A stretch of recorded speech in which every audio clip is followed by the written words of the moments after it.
اعوذ باللہ من الشیطان الرجیم بسم اللہ الرحمن الرحیم هذان خصمان اختصموا في ربهم فالذين كفروا قطعت لهم ثياب من نار يصب من فوق رؤوسهم الحميم يصهر به ما في بطونهم والجلود ولهم مقامع من حديد كلما أرادوا أن يخرجوا منها من غم أعيدوا فيها وذوقوا عذاب الحریق۔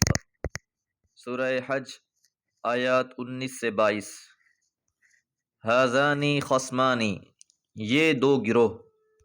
آیت نمبر 17 میں ہم نے بات جانی تھی ان اللہ یفصل بینہم یوم القیامہ، کہ اللہ تعالیٰ روز قیامت ان کے درمیان میں فیصلہ کر دیں گے۔ یہ دو گروہ کون سے ہیں؟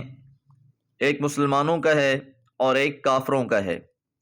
کافروں کے بہت سے گروہوں کا تذکرہ ہوا تھا، یہود و نصارہ، مجوس، مشرکین، لیکن قرآن مجید نے ان سارے لوگوں کو الکفر ملت واحدہ، کہ کفر ایک ملت ہے، ایک دین ہے، اس بنیاد پر ایک فریق مانا ہے۔ تو اصل گروہ دو ہی ہیں، اہل توحید اور اہل شرک۔ تو ان دونوں گروہوں نے ہذان خصمان اختصموا، انہوں نے جھگڑا کیا فی ربہم، اپنے رب کے بارے میں۔ اللہ تعالیٰ کے بارے میں بحث مباحثے اور جھگڑے کا تذکرہ آیت نمبر 8 میں بھی ہوا تھا۔ وَمِنَ النَّاسِ مَن يُجَادِلُ فِي اللَّهِ بِغَيْرِ عِلْمٍ وَلَا هُدًى وَلَا كِتَابٍ مُنِيرٍ، اور لوگوں میں ایسے بھی ہیں جو بغیر کسی علم کے، بغیر کسی ہدایت اور بغیر کسی روشن کتاب کے اللہ کے بارے میں بحث مباحثے کرتے ہیں۔ تو اب جب ان کے درمیان میں فیصلہ کر دیا جائے گا، وہ فیصلہ کیا ہے کہ ایک طرف تو وہ لوگ ہیں جو توحید کے قائل ہیں، اللہ کو ایک مانتے ہیں، اسی کی طرف بلانے والے ہیں، اور اس کے مقابلے میں یا تو اللہ کے منکر ہیں، یا اللہ کو مانتے تو ہیں لیکن اس کے ساتھ شریک بناتے ہیں۔ اب انہی کے بارے میں آگے فرماتے ہیں فالذین، پس جن لوگوں نے کفروا، انکار کر دیا، کفر کیا، قطعت، کاٹے جائیں گے، تراشے جائیں گے، لہم، ان کے واسطے، ثیابن، کپڑے، من نار، آگ کے۔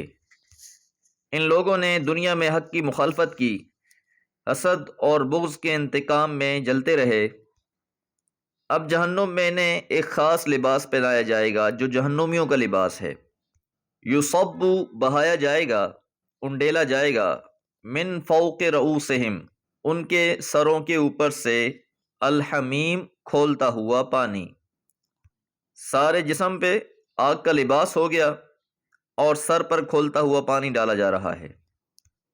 اب یہ پانی اتنا کھولتا ہوا ہوگا، یصہر بہ، پگھلا دیا جائے گا، ما فی بطونہم، جو ان کے پیٹوں میں ہے، کہ اتنا گرم پانی کہ جو کچھ اس کے پیٹ میں ہے وہ سب کچھ پگھل جائے، والجلود، اور جسم کی کھال تک بھی جل جائے، پگھل جائے، وَلَهُمْ، اور ان کے لیے، مقامع، ہتھوڑے ہوں گے، من حدید، لوہے کے۔ فرشتوں کے ہاتھوں میں لوہے کے ہتھوڑے ہوں گے۔ کلما، جب بھی، ارادو، وہ ارادہ کریں گے، ان یخرجو، کہ وہ نکل جائیں، منہا، اس جہنم میں سے، من غم، کسی غم میں سے، اعیدو فیہا، تو اس میں دوبارہ لوٹا دیے جائیں گے۔ تو ان کی سرکوبی کے لیے لوہے کے ہتھوڑے موجود ہوں گے۔ اگر وہ دوزخ کی کسی آفت سے بھاگنے کی کوشش کریں گے تو انہی ہتھوڑوں سے ان کی سرکوبی کر کے انہیں اس آفت میں دوبارہ دھکیل دیا جائے گا۔ من غم سے یہ بات معلوم ہوتی ہے کہ وہاں دوزخ سے باہر نکلنے کا تو کوئی تصور ہی ممکن نہیں۔ بس زیادہ سے زیادہ اگر کوئی کوشش کر سکے گا تو اس بات کی کر سکے گا کہ ایک آفت کی شدت سے گھبرا کر کسی دوسری آفت کی طرف پناہ ڈھونڈے، لیکن اس کا بھی امکان نہیں ہے۔ جس بھی عذاب میں مبتلا کیا گیا ہوگا وہاں فرشتے موجود ہوں گے۔ وذوقوا، اور چکھو، عذاب الحریق، آگ کا عذاب، جلنے کا عذاب۔ تو انہیں کہا جائے گا کہ اب یہاں سے نکلنے کا کوئی امکان نہیں ہے، اب یہیں رہو اور جلتے رہو، تو اب تمہارا انجام یہی ہے کہ تم نے اسی آگ میں جلنا ہے۔